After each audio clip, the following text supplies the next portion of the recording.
Let me just give like a little fucking preview of a Lost Ark raid here. I'm breaking down what an endgame encounter is like in Lost Ark Korea currently. The fight we're looking at is the 5th gateway, the Legion Commander Abershut's raid. This raid is split into 6 different bossing. Let's just go to Meteor Drop here. 20 lines, Abershut either has a circle or a cross shape underneath her. This helps us determine where we need to stack with the other player to safely place a symbol on the ground for the next pattern. Before we stack, we have to dodge line laser telegraphs twice, with the second one giving us about a second afterwards to converge with the other player. If done successful, all 4 players will place a symbol in 4 sections of the map evenly spaced from each other. Abershut proceeds to shift the map, and one of the 8 players has to guide a certain... If one person fucks up, one of these symbols won't be here. ...shaped meteor into the corresponding symbol placed in the previous mechanic. Failing to do that wipes the raid. While doing... If you miss the shape, you all die. Players have to dodge a lot of large AoE telegraphs, the red scary ones that are one-shots. The expanding black hole also has to be avoided, and if it touches another one of the symbols, then it wipes the raid, which is why they... So not only do these symbols have to be on the ground, they have to be on the ground in a proper spacing so that they don't hit shit. If that black hole were to hit one of those other ones, they wipe.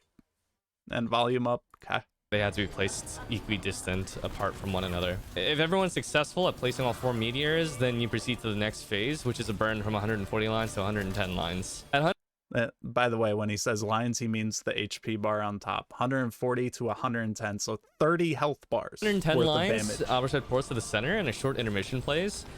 2 large spheres are summoned into the map, and there's also glyphs on the ground which light up that tell us what to do in this mechanic. They indicate the order in which the 3 major targets have to be neutralized with fatigue damage from our spells. Doing this out of order wipes the raid, and taking too long also wipes the raid. If you fuck up the order, it wipes the raid. If you take too long, it wipes the raid. At the same time, illusions of Abershut can spawn in up to 6 positions, 3 above and 3 below. It's random. Every illusion that gets summoned has to be countered within a second of it appearing. Failing to do so silences the entire...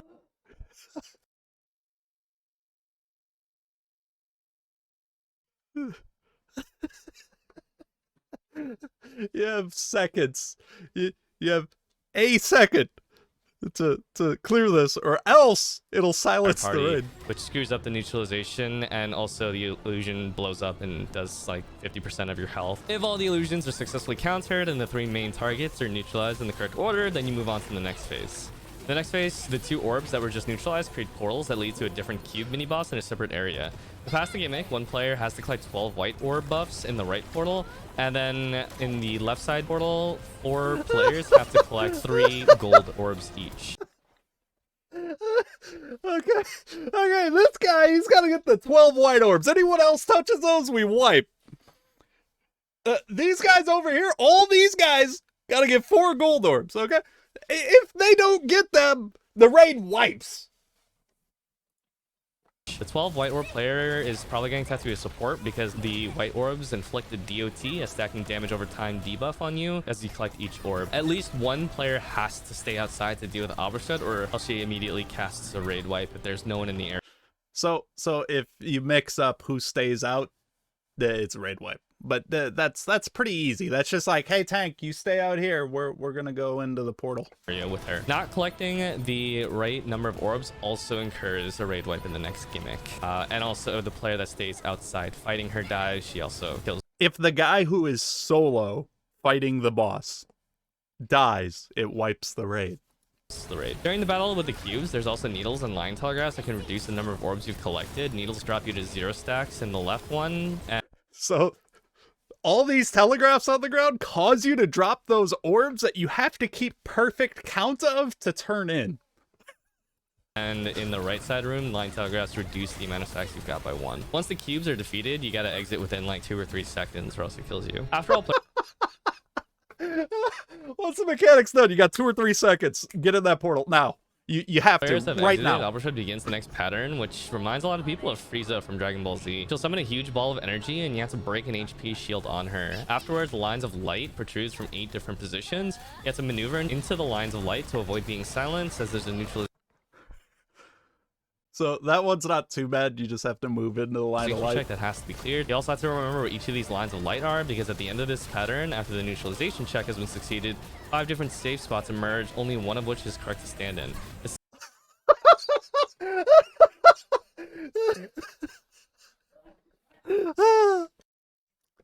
So you have to remember the laser placements. And if you forget, you're dead. The safe one is the one that if you remember where all the lines of light emerge from Albershot in the previous pattern, it'll form that shape. If players successfully neutralize the boss, stand in the correct safe spot and that's actually so much worse than just which way the laser. You have to memorize the shape that the lasers came out in. The correct amount of orb buffs on 5 players, they'll survive the raid wipe that follows afterwards. Yeah, only one of those is right. After lowering the boss from 110 lines to 90 lines, players are once again assigned shapes from, well, it's the same thing as the 180 line gimmick. You have to once again collect the correct amount of shapes by the time you reach 50 lines, while also avoiding a lot more dangerous patterns that begin to emerge at around this point. At 50 lines, you have to once again converge with the other player that has the same shape as you to place the symbols on the ground, but instead of line telegraphs, everyone has to kite 4 meteor drops. You have about 1 second after the last meteor drop to stand within proximity of the corresponding shape to place the symbol. Hopefully at this point everyone has survived and was able to place their symbol to prevent the last 8-player gimmick. As after you successfully guide these meteors into the correct symbol, it's a burn of the last 50 lines to 0 HP against a torrent of even more deadly attacks. If you've managed to claim victory at this point though, pat yourself on the back, because that was the door phase and the easy part. If she takes the battle up in space, and the real battle against the real boss begins at that point.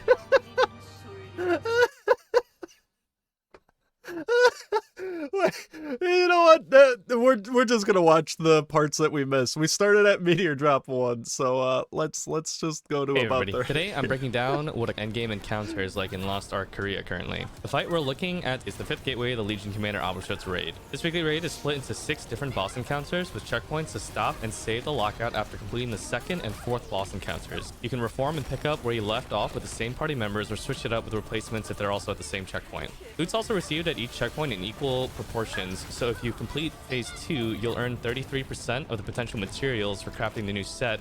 Phase 4 nets you 66%, and phase 6 gets you 100%. Gateway 5 pits you against the Queen of Nightmares herself, Albershot. She has 23 billion HP in this encounter, evenly split into 200 individual lines of HP. This helps us more easily identify when certain gimmick mechanics will occur at. She has a total of 31 different patterns that can be used in any random order between 31 different patterns. I like it. major HP thresholds, but we'll just be covering the major gimmicks though to keep this video concise. At 180 lines of health, the first major gimmick happens. All 8 players are given a black or white shape. There are 4 shapes, so 2 people will get the same shape, 1 in black and 1 in white. The periodic... Okay, we saw the shape gimmick.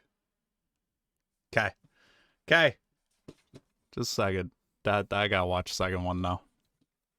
Welcome back. This is part 2 of how difficult is raiding in Lost Ark. This time we're dissecting the finale against the space opera phantom Albershot. As a disclaimer, if you're trying to face this boss in the future blind, you should stop watching this video as it contains fight spoilers. Otherwise, I would love to do these fights blind, but no way. this is kind of like a guide, but a really terrible Solo, one. I'd The video love is to just figure meant it for out entertainment solo, for people to but hear about mechanics that aren't obvious by just blind watching with the a gameplay. group? At the time of recording, this is the highest level encounter in Lost Ark and the most mechanically complex fight to date. Phase 6 is a 20 to 25 minute endurance battle against 28.5 billion HP split across 250 health bars. If you made the DPS check in the previous fight in Phase 5, your damage... It's one fight, and it's 25 to 26 minutes without wipes.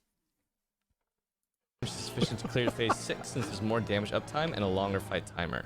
The reward for clearing phase 6 isn't unique, but you're guaranteed 2 legendary engraving books, additional ancient fragments for crafting, and a small chance of looting the highly coveted Esther Stone. Clearing this battle is not necessary for anything in particular, but there are achievements linked to it. You can progress your gear fine by opting to skip this fight and just clearing the earlier fights in the raid for materials. Besides for 27 unique attacks, some of which are This part of the fight, the more difficult part, is more of EP-ing. You still get loot. but it's more of an EP thing. Basically, what he said there is most people are just going to clear the first part the fight begins. if they can there clear are 4 it. major gimmicks that can be tricky to resolve, 2 which of repeat. Man, that and the is final such a desperation- cool just layout for the fight. An attack at 1 HP that's mostly for theatrics. The first major gimmick appears at 225 lines of health. All raiders induce a hallucination and are isolated from the rest of the group, while a shape appears throughout their screen. Memorize this shape, since it'll be important in a moment. A demon spawns. There are so many things you have to memorize. Memorize this shit. Checking orbs would Do it. reduce your movement speed Memorize if you're hit by them, but we can cheese this by standing in a narrow blind spot behind it. Afterwards, Narrow. 2 rows or columns of the map grid will start to light up, and you must navigate to a spot that isn't lit. This is repeated 3 Yeah, times. While that's this not is too happening, bad. you'll occasionally be afflicted with a debuff which flips your controls, symbolized by a purple swirling ball above your head, making your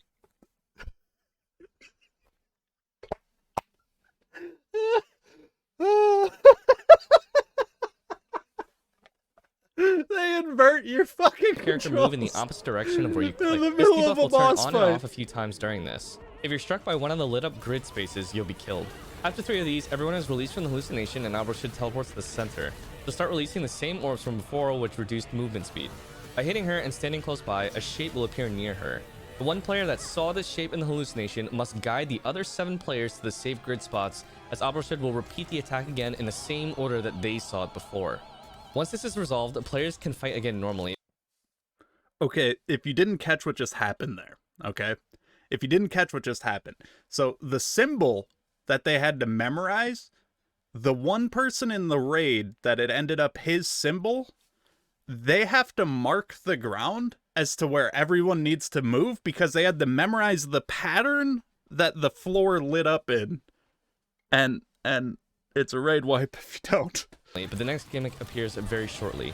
Several tornadoes travel across the map, dealing heavy damage to anyone they touch. A few players have a debuff that can be removed if a tornado touches them, but it's important that they don't remove it. Holy the player still shit. has the debuff and it naturally expires. They're sent to another plane where there's a single black orb. They have a few seconds to destroy it. Should they fail, they're spit back out to join their party and the orb blows up into a swirling vortex, greatly impeding movement and either pushing or pulling players away gradually.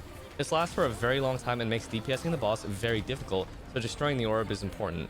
The more players that lose their debuff by getting hit by a tornado, the more difficult it'll be to break the orb. DPS continues until 188 lines of health. At 188 lines of health, the fight officially begins. Albershid teleports to the center and a brief intermission plays. Meteors are summoned in. I fucking love how this guy's commentating this.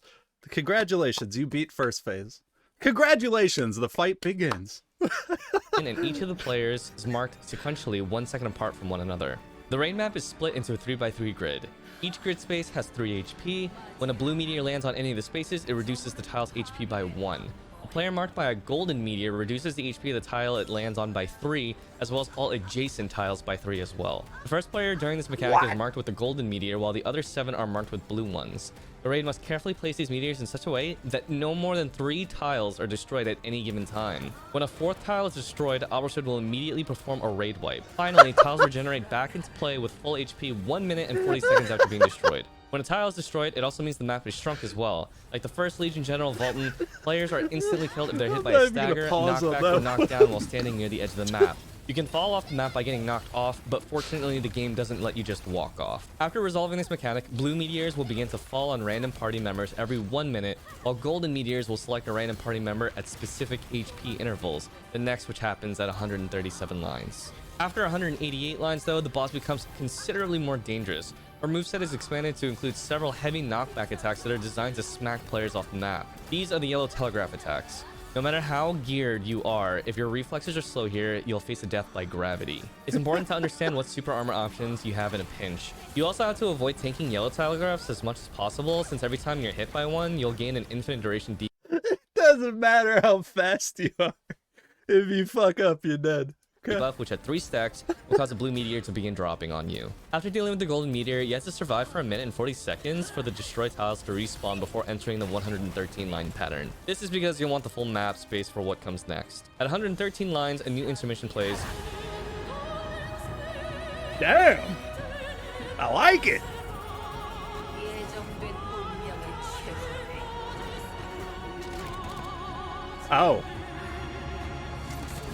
Girl, how you be up Players there? navigate to the center and position to dodge a quick pizza attack and then divide themselves to different parts of the map to avoid the giant palm slam in the center. A black hole forms that gradually pulls players towards it, and a huge number of red orbs begin flying in from outside of the map towards the center. We can use Esther Shandy here, which is kind of like a party ultimate or a limit break if you're coming from Final Fantasy XIV, to slow down time and assist with dodging these. The red orbs deal heavy damage and inflict a debuff on the player if they get hit by it. At 3 stacks of this debuff, the player dies. At the same time, gold orbs will fly in as well. You All get hit by players have 3 to collect balls, 2 you're of these dead. in order to survive the explosion at the end. There will also be 4 smaller black hole orbs on 4 of the tiles.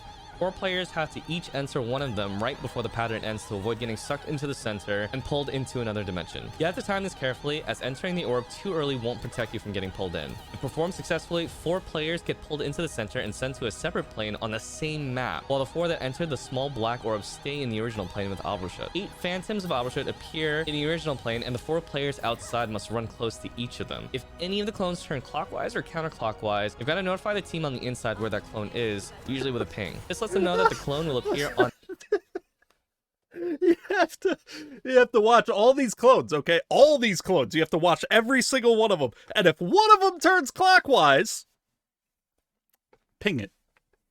their side shortly at that position.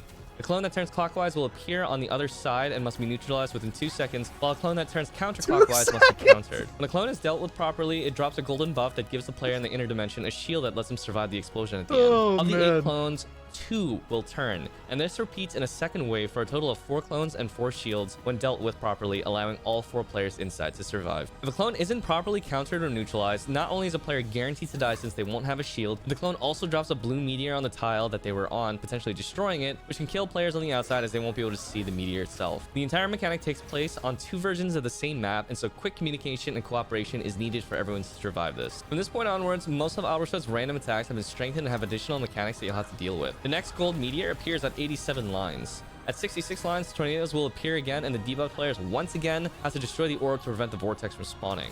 A spawn vortex is especially deadly at this stage of the fight, where Albrashut has her expanded, strengthened moveset. There's one final golden meteor at 37 lines. After you deal with it and reach 28 lines, the dream world pattern repeats, and you must once again memorize the shape and the safe spots to navigate to. As part of the map is destroyed at this point, it can be tricky to navigate from one side to the other, but if you manage to prevail at this point, you're on the home stretch. At 25 lines, Albrashut will destroy the 4 corners of the map. She'll no longer kill the entire raid if more than 3 tiles are broken. However, as blue meteors are still spawning, the map will gradually get smaller until only the center tile remains. The goal is to bring her down to 7 lines of health before this happens, as the smaller the map is, the more likely people are to get knocked off. At 7 lines of health, the final major gimmick begins. In an act of desperation, Albrashut will begin to summon one last giant meteor designed to wipe out the party. DPS race it.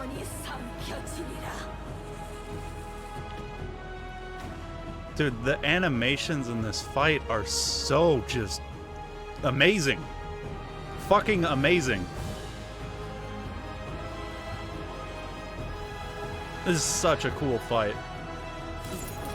During This a is slow such descent, a cool you have to break fight. through a 22.8 billion HP overshield that she gains, or 200 additional lines of health before the meteor lands in 2 to 3 minutes. If you're tight on DPS on this point and you were getting close to the 20-minute enrage timer, 5 minutes are added, so you don't have to worry so much about it. And any of the broken tiles possessed of the corner ones are brought back into play right away. 200 more lines is ridiculous though, and the following mechanic is designed to help you punch through that shield. While battling Albrashut and chipping away the shield, the screen will flash at the 1 o'clock, 5 o'clock, 7 o'clock, or 11 o'clock positions. This signifies that a counterable meteor will be flying in towards the center of the map. This will happen 5 times, once in each direction, and 1 more time in one random direction. When the meteors arrive, they'll either flash red or blue. Blue ones have to be countered, while red ones have to be ignored altogether. If a red one is countered, it'll explode, dealing heavy AoE damage to players and likely knocking them off the map. When a blue meteor is successfully countered though, the player receives a buff that when expires, fires a long-range laser that'll deal about 14 lines of damage to Albrashut's health. In total, 5 rounds of meteors will appear, of which at least 15 will be counterable, and 14 is practically required to meet the damage check. Have people in each of the quadrants with excess players prepared to assist in case 2 blue meteors appear in one quadrant. If you fail to break the shield, the final meteor lands, killing everyone. But if you succeed, then buffs will scatter across the map. Players only need to pick up 1, which will grant them a shield that lets them survive the meteor. Finally, bring Albrashut down to 1 HP and the last gimmick occurs. An orb spawns at the 7 o'clock position, which she summons in order to wipe out the remaining players. The orb has to be destroyed with normal damage before she can. However, it regenerates 40 million HP per second. As you hit the orb, buffs will pop out of it, which when collected greatly increase your damage output, stacking up to 9 times. Pick up as many orbs as you can and then nuke her last attack faster than it can regenerate, bringing an end to the fight once and for all. Please stop watching here if you want to avoid story cinematic spoilers. Okay. Dead in NA? I don't know. There's a lot of us boomer raiders that miss super hardcore raiding like that. And as far as it sounding awful, absolutely not. Me? Dude, I would wipe fest that raid for a week straight and absolutely love every single fucking moment of it.